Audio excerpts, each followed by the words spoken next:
today. We're here to learn more about the Staffordshire hoard and to make a documentary about it.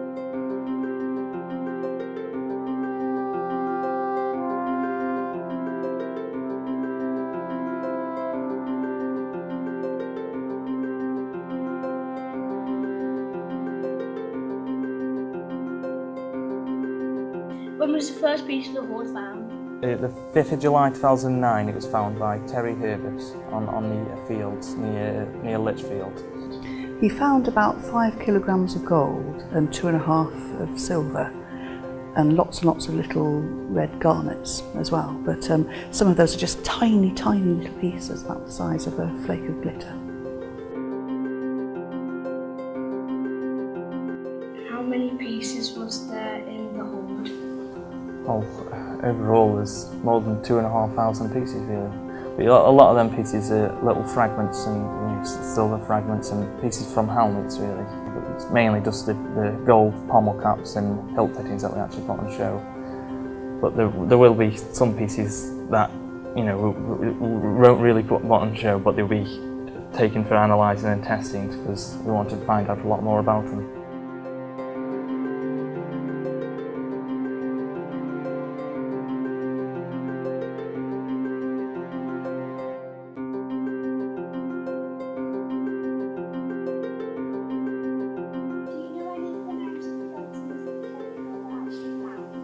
We know quite a lot of them, in fact 97 of them are pommel caps, which are bits that go right on the end of a sword handle, and some of them are hilt collars and hilt rings that go round a sword handle, and we know that some of the Christian pieces are crosses, but we don't know what everything's off. We know a lot of things were off swords, but there's an awful lot of things we've no idea what they are. There's one that we all call the mystery object, because we can't imagine what it can possibly be, and perhaps one day we'll find out, but we might never find out.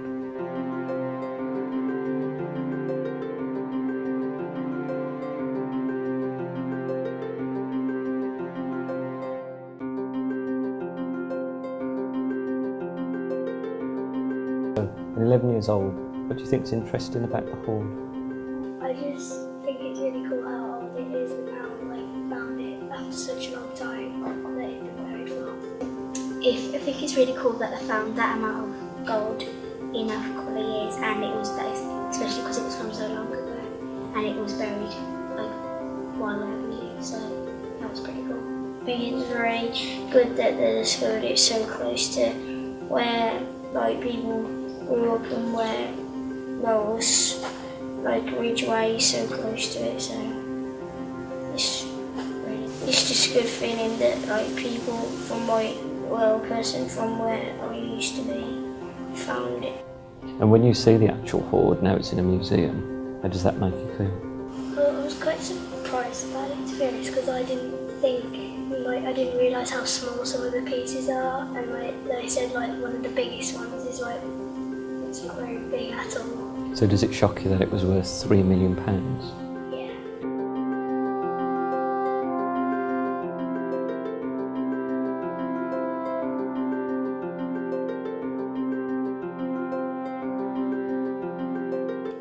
Why do you like the hoard so much? I like the hoard because it is so historically significant to me. It's a really important find of treasure trove and gold and precious gems. And it tells us such a lot about the people that made it so many years ago. So it's a great thing to have in our county, isn't it? Or a great thing to have found in our county.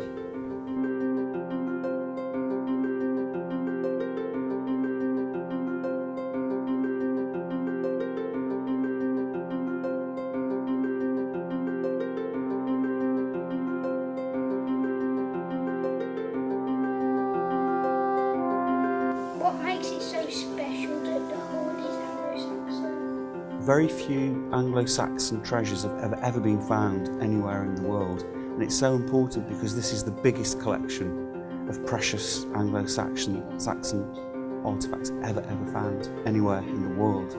That's why it's so important. I like the way it's found in our little area, because it's an area that not much people know about, and it makes it quite a significant area now. Well, it's right at the heart of the ancient kingdom of Mercia where it was found. and it's a very, very beautiful part of England, but very few people know about it. But they do now because of the hoard, so that's great for us, isn't it?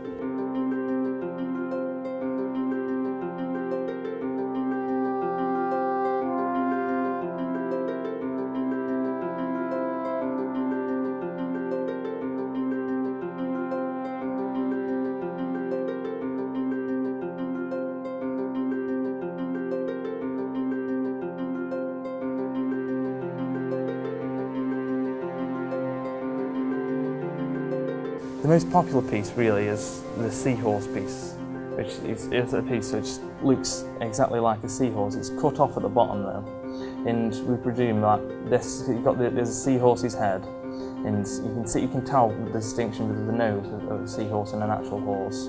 But then it comes down at the bottom where it's cut off, and there's a fin also at the bottom. There would have been another fin at the top where it's cut off there. So it would have been two fins. Then we presume the seahorse's head would come round again, so it would have been two seahorses facing each other in like a mirror image piece, just like you see with a lot of the pieces of the hoard, because the Saxons did like the mirror image pieces. They're all damaged fragments really, but if I had to pick my favourite, it's probably the dig. It's some kind of gold snake thing. It's quite breathtaking, all of it.